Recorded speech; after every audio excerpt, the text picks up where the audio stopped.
as a city, it's incredibly bold, and nothing is impossible. Everything is within reach.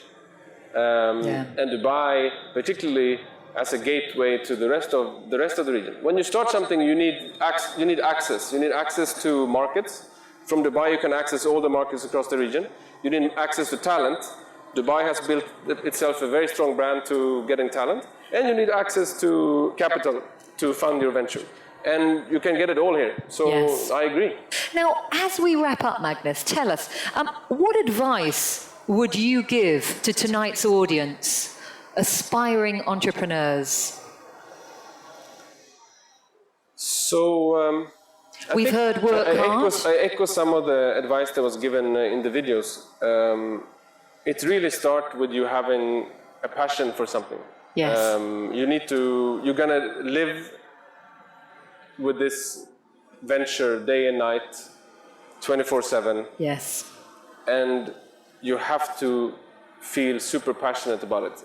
It's going to be fantastic days, and there's going to be rainy days. Yes, indeed. It rains a lot for entrepreneurs, we heard, even in Dubai. So that's one. And then you need to find yourself a great team. I think I was incredibly fortunate to have my co-founder and partner in crime, Mudassir.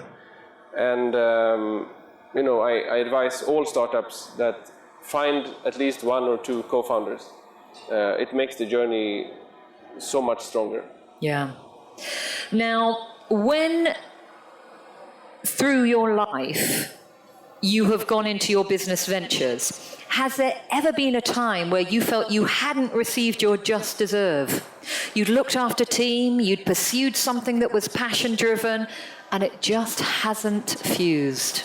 So, my view on this is the following. I think that the biggest failures is when you fail yourself from trying. So I think the biggest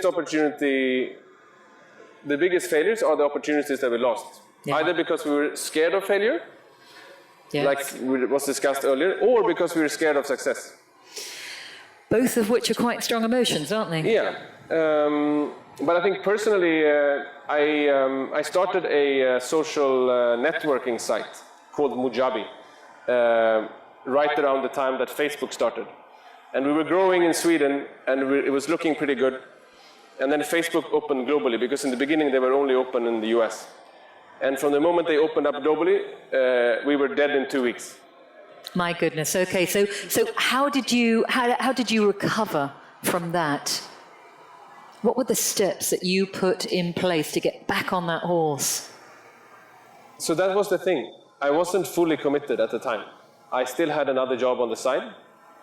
So this was like a side project. Okay. Side projects will never be successful. Yeah. You've really got to jump in. You have to jump in. 100% or nothing. And that's another thing when people come and ask for advice. They are aspiring entrepreneurs, and they might be having a day job, and they're thinking about their idea. And maybe they need a day job to fund their living. But no investor will ever invest in you if they feel that you're not completely on the hook. Yeah. Let's have another show of hands. So how many of you would honestly say that you are entrepreneurs in an industry that you are passionate about? How many of you would say that you are entrepreneurs? That's not every hand, is it, Magnus? But that's interesting. I am passionate about this topic. I don't think you have to be passionate about the industry. I'm not passionate about cars. So the passion that you spoke about was the end result, the impact. At Careem, our mission is to simplify and improve the lives of people in the region and build an awesome organization that can inspire. Yeah. Currently, we happen to be driving cars, and we will do that for a while. And then we will probably start delivering packages, and we might get into payments and a lot of other stuff. Are you going to move into helicopters? I think I was once said no choppers on the horizon for Careem, but other things, yes. But the point is, the purpose is to do anything that can simplify and improve the lives of people. Yeah. And that's what you need to be passionate about. The purpose is what you need to be passionate about, not necessarily the details of the industry. Yeah, so passionate about the purpose, the service, or the result. Final question as we wrap up and before we go over to our audience. Do raise those hands if you've got some questions. I've got one over here. What do you want your legacy to be? Fast forward to 2080. Other than the fact that you're going to be quite mature, what would you want your legacy to be? I think I should be happy if I'm alive at 2080.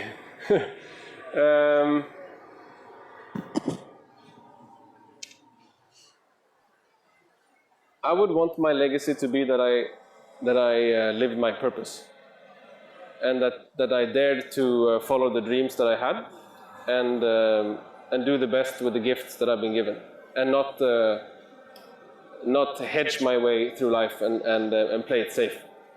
That great coin of living life with purpose. Magnus, just stay there. We are actually going to now come across to our audience. I can see a gentleman here. Vishal Kumar from RK Bank. My question is quite simple. How this name Kareem came into your mind? So that, because the name is quite catchy, and the name of your previous company, if I'm not wrong, comes from your surname. As I mentioned, we wanted to do something meaningful and big. These were the two criteria we looked for. And then someone came up with the idea of a car business. And we said, how do we make a car business meaningful? And Kareem means generous in Arabic. And we put the C because it's a car business. And then when we checked, Kareem.com was free. And these days, finding a 6-letter acronym that is free.com is almost impossible. So this was a sign. So we said, yalla, this is it. My name is Muhammad Saraf from Emirates MBD. I'm living in Dubai, and actually I download the application of Kareem since 1 week. Try to using Kareem. They are telling to me there is no economy service. The only service that available in Abu Dhabi is a business service. So you live in Abu Dhabi or in Dubai? In Abu Dhabi. Yeah. In Dubai, the economy service has been available, but in Abu Dhabi, the only is a business service. So we need to add the economy service. In Dubai, there's different regulatory frameworks between Dubai and Abu Dhabi. In Dubai, it's the RTA that is the regulator. In Abu Dhabi, it's Trans AD. And they have different legislations in terms of what vehicles are allowed to operate as a limousine service. And in Abu Dhabi, currently, the limitations are a bit higher, that they need to be business cars. But we are working hard to see what we can do to introduce slightly more affordable offerings as well. Hi, this is Rajiv. I work for an IT company. One of the questions I had is in terms of assets, resources. We've spoken about financial resources, but huge potential lies in terms of the digital resources, which are very vital today for innovative SME companies. So what's your take on that? There are in the valley you have companies like Google, you have Apple, who've got great digital assets, and then they build a ecosystem around it. But in the region here, you have the telecoms, the Etisalats and the Doos of the world who have digital assets. Kareem has digital assets, RTA has digital assets, but these are not being utilized or leveraged or exposed to the SME sector. Two great markets, the US and China. Both of them, in the top 10 largest companies in the US, I think 5 of them are tech companies. Apple, Facebook, Microsoft, Amazon, maybe someone else. And similarly in China, among the top 10 companies are Baidu, Alibaba, etc. So I think that's clearly where this is heading. And our ambition and aspiration with Kareem is, as I mentioned, our mission is to build an awesome organization that inspires. 2016 was the year of the Unicamel for us. We reached a $1 billion valuation. And we really feel that it's our responsibility to keep growing as a tech company, keep investing in innovation, keep investing in intellectual capital. Uber. Who's competition? Okay.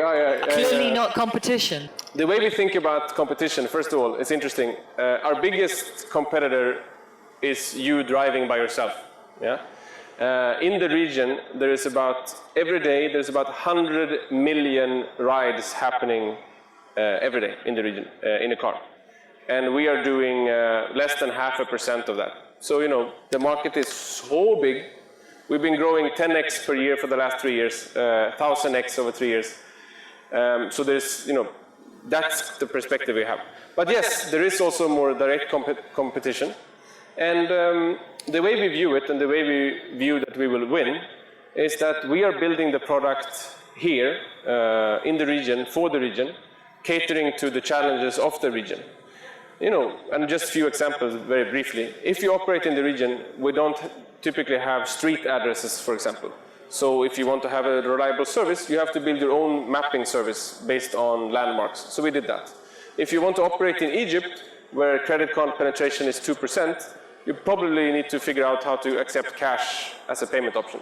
It's an easy button in the app, but collecting money, cash from 150,000 captains is not easy at scale. So we keep looking at what does the local markets need, both for our customers and our captains, and it's different across, again, the region is not a homogeneous region, and then we just solve that. So, ladies and gentlemen, that's where we're going to be wrapping up. Thank you very much for your questions. And ladies and gentlemen, let's hear it for Magnus Olsson, CEO of Careem. Thank you. Many thanks Thank you so indeed, much. Magnus.